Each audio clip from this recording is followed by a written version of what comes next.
হ্যাঁ দেখো মহুয়া, একটা বিষয় যেটা আমি তখন বলেছিলাম সকালবেলায়, যে এখানে কিন্তু একটা অন্যরকম পরিবেশ, যেটা কিনা আর পাঁচটা জায়গায় দেখা যায় না সচরাচর। কলকাতায় হয়তো দু এক জায়গায় দেখা যায়, এবং এখানের যে পরিবেশটা তার মধ্যে কিছুটা হলেও সেই শান্তিনিকেতনী যে ছোঁয়া, সেই ছোঁয়া এখানে পাওয়া যায়। এবং তার পাশাপাশি এখানে যে রবীন্দ্রনাথকে, আমাদের বসন্ত উৎসব, বাঙালিদের বসন্ত উৎসব মানেই রবীন্দ্রনাথ, এবং সেই রবীন্দ্রনাথকে রাবীন্দ্রিক যে সমস্ত বিষয়, যেরকম গান হোক, নাচ হোক, কিংবা তার পাশাপাশি রবীন্দ্র নৃত্যনাট্য যেটাকে বলা হয়, সেই সমস্ত কিছু কিন্তু এখানে দেখা যাচ্ছে। এবং সেই অনুষ্ঠান কিন্তু ধীরে ধীরে এগিয়ে যাচ্ছে। তার পাশাপাশি এখানে শুরু হয়েছে আবির খেলা।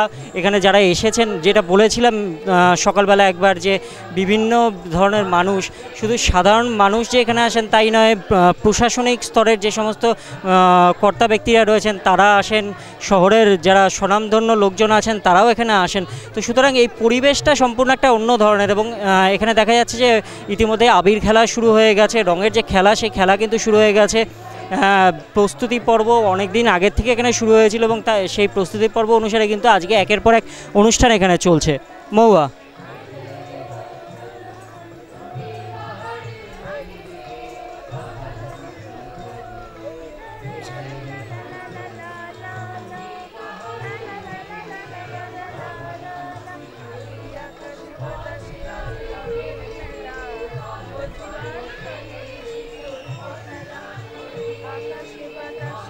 একেবারেই দেখো মহুয়া, আমি এখানে অনেকেই রয়েছে যারা কিনা বেশ কিছুদিন ধরে এই অনুষ্ঠানের জন্য তারা প্রিপারেশন নিচ্ছিল, এবং আজকে কিন্তু তারা সেজে গুজে এখানে এসেছে, তারা এই অনুষ্ঠানে অংশ নিচ্ছে।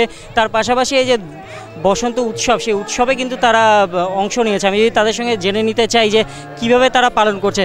আচ্ছা, তোমরা কতদিন ধরে এইটার প্রিপারেশন নিচ্ছিলে? অ্যাকচুয়ালি সবার খুব বিজি থাকায় সব তাড়াতাড়ি প্রিপারেশনটা নেওয়া হয়নি। লাস্ট প্রিপারেশন শুরু করেছিলাম 2 সপ্তাহ ধরে গাছটা রেডি করছিলাম সবাই। তো সেক্ষেত্রে আজকে তো বসন্ত উৎসব, আর বসন্ত উৎসব মানেই রবীন্দ্রনাথের সঙ্গে একটা একাত্ম হয়ে যাওয়ার বিষয়। তো সেক্ষেত্রে তোমরা কতটা এখানে একসঙ্গে মিশে গেছো? অ্যাকচুয়ালি প্রথমে তো বসন্ত উৎসব নিজেদের বাড়িতেই করতাম।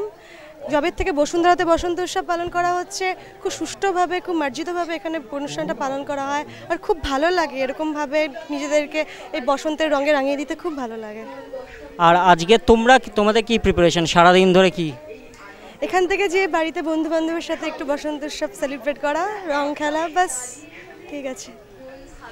তারা শুনতে পেলে মহুয়া, তারা কিন্তু এখানে শুধুমাত্র এখানের যে অনুষ্ঠানে মেতে উঠেছে তাই নয়, তার পাশাপাশি তারা বাড়িতে যাবে, বাড়িতে গিয়ে তারা বন্ধুদের সঙ্গেও কিন্তু এই উৎসবে মেতে উঠবে। এটাও কিন্তু একটা বড় তাদের আনন্দ। আজকের দিনে তারা কিন্তু এই আনন্দটাকে কিন্তু ধরে রাখবেই। মহুয়া।